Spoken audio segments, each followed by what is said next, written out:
Assalamualaikum warahmatullahi wabarakatuh. Perkenalkan, nama saya Glady Mawarni, NIM 502021320, mata kuliah Kapsal Hukum Pidana kelas A. Dosen pengajar Bapak Dr. Hasanal Mulkan, Sarjana Hukum Magister Hukum, tahun ajaran 2023 sampai 2024.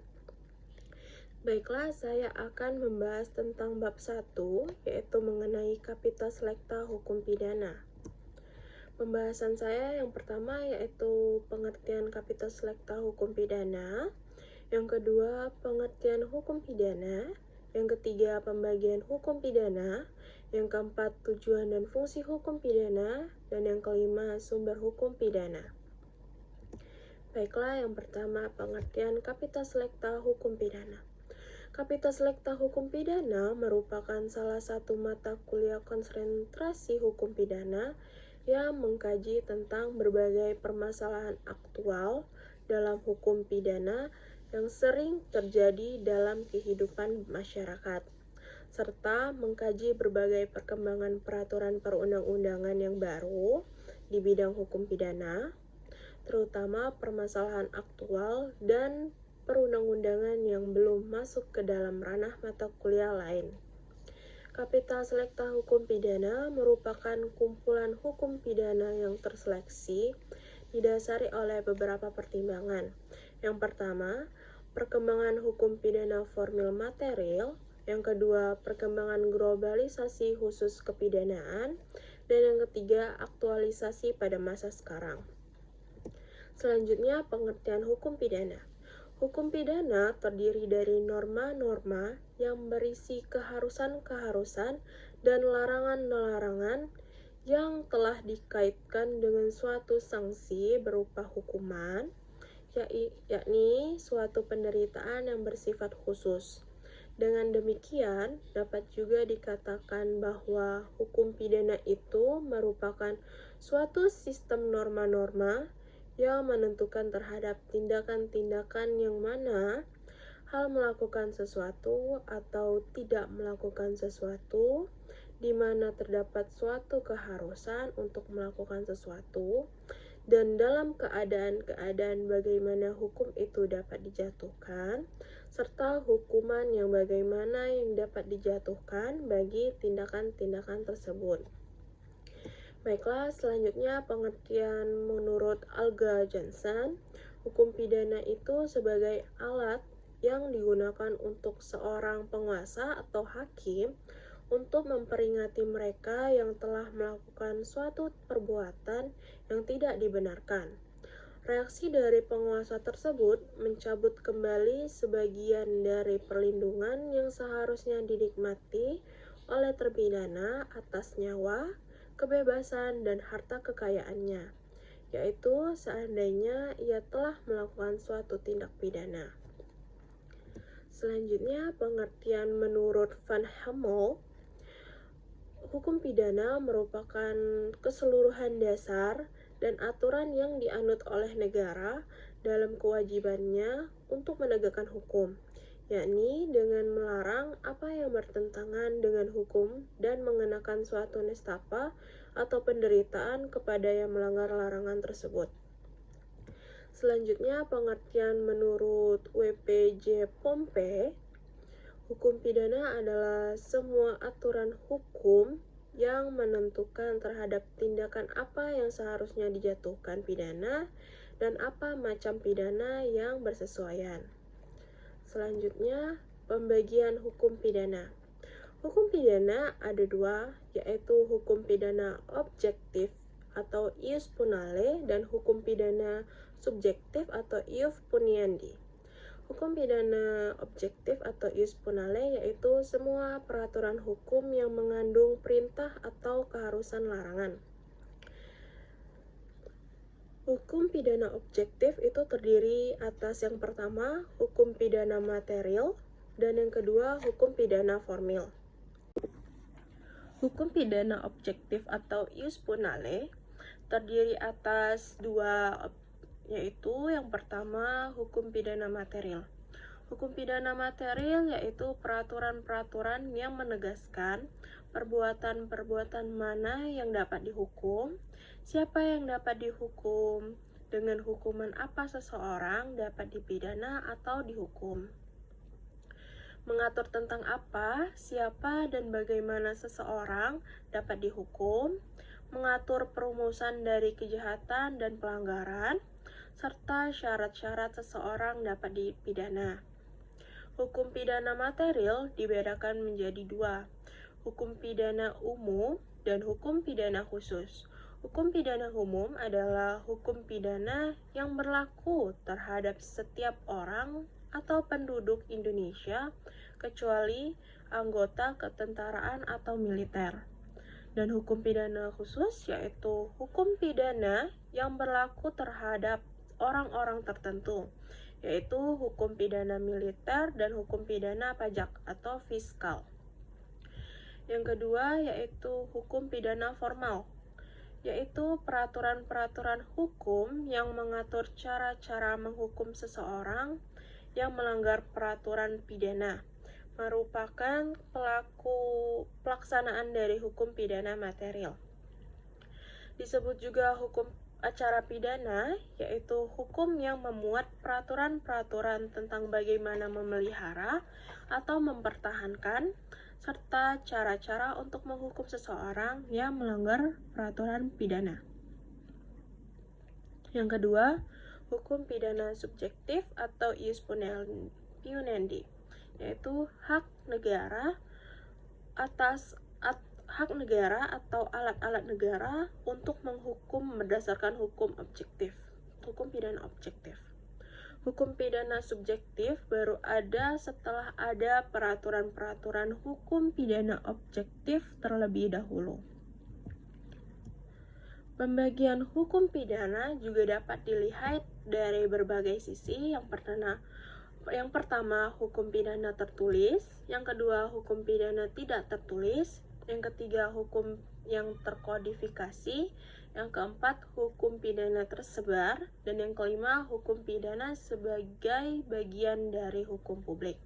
Yang pertama, hukum pidana tertulis, yaitu peraturan-peraturan atau hukum pidana yang tercantum atau dicantumkan dalam berbagai peraturan perundang-undangan. Yang kedua, hukum pidana tidak tertulis, yaitu peraturan-peraturan pidana yang meskipun tidak tertulis, tetapi masih terus hidup dalam keyakinan masyarakat sebagai suatu aturan yang harus dilaksanakan atau dipertahankan. Yang ketiga, hukum pidana terkodifikasi, yaitu peraturan-peraturan pidana tertulis yang terkodifikasi atau disatukan dalam buku atau kitab, yaitu Kitab Undang-Undang Hukum Pidana Indonesia. Yang keempat, hukum pidana tersebar, yaitu peraturan-peraturan pidana tertulis yang tersebar pada berbagai peraturan perundang-undangan atau tidak terkodifikasi. Hukum pidana sebagai hukum positif, yaitu aturan-aturan pidana yang diberlakukan atau dipakai pada saat sekarang ini. Yang kelima, hukum pidana sebagai bagian dari hukum publik, yaitu aturan-aturan pidana yang mengatur tentang kepentingan hukum perorangan dan sebagian besar mengatur kepentingan hukum publik atau negara. Selanjutnya, tujuan dan fungsi hukum pidana.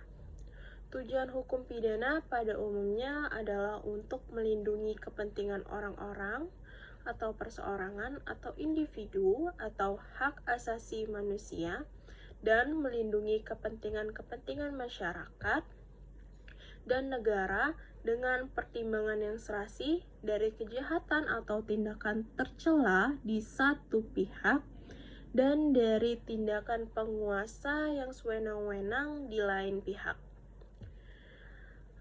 Dalam proses terwujudnya tujuan hukum pidana, ada dua aliran yang terkenal, yaitu yang pertama aliran klasik dan aliran modern. Menurut aliran klasik, tujuan susunan hukum pidana adalah melindungi individu dari kekuasaan penguasa atau negara yang sewenang-wenang Pengikut aliran ini menganggap bahwa tujuan hukum pidana adalah untuk menjamin kepentingan hukum individu atau perseorangan. Yang kedua, aliran modern. Menurut aliran modern, tujuan hukum pidana adalah untuk memberantaskan kejahatan agar kepentingan hukum masyarakat itu terlindungi. Selanjutnya, fungsi hukum pidana. Fungsi hukum pidana terbagi menjadi dua, yang pertama secara umum dan yang kedua secara khusus. Yang pertama secara umum. Fungsi hukum pidana secara umum sama dengan fungsi hukum-hukum lainnya, yakni untuk mengatur hidup bermasyarakat atau menyelenggarakan suatu sistem aturan dalam masyarakat. Yang kedua secara khusus. Fungsi hukum pidana secara khusus yakni untuk melindungi suatu kepentingan hukum terhadap perbuatan-perbuatan yang melanggar dengan suatu sanksi atau hukuman. Selanjutnya, sebagai hukum publik, hukum pidana memiliki fungsi sebagai berikut. Yang pertama, fungsi melindungi kepentingan hukum dari perbuatan yang menyerang atau memperkosanya. Yang kedua, fungsi legitimasi negara. Yang ketiga, fungsi mengatur dan membatasi kekuasaan negara. Yang pertama, fungsi melindungi kepentingan hukum dari perbuatan yang menyerang atau memerkosanya. Kepentingan hukum adalah segala kepentingan yang diperlukan dalam berbagai segi kehidupan manusia, baik sebagai pribadi, anggota masyarakat, maupun anggota suatu negara yang wajib dijaga dan dipertahankan agar tidak dilanggar atau diperkosa oleh perbuatan-perbuatan manusia. Yang kedua, fungsi legitimasi negara. Fungsi legitimasi negara ini yaitu hukum pidana yang dimaksud adalah memberikan legitimasi bagi negara agar negara dapat menjalankan fungsi menegakkan dan melindungi kepentingan hukum dengan sebaik-baiknya. Yang ketiga, fungsi mengatur dan membatasi kekuasaan. Sebagaimana telah dijelaskan pada poin kedua, yang fungsi legitimasi negara, hukum pidana memberikan legitimasi kepada negara agar dapat menjalankan fungsi mempertahankan kepentingan hukum yang dilindungi dengan sebaik-baiknya. Selanjutnya, sumber hukum pidana. Sumber hukum pidana dapat dibedakan atas sumber hukum tertulis dan sumber hukum yang tidak tertulis. Indonesia belum memiliki kitab undang-undang hukum pidana nasional, sehingga masih diberlakukan kitab undang-undang hukum pidana waris dari pemerintahan kolonial Hindia Belanda.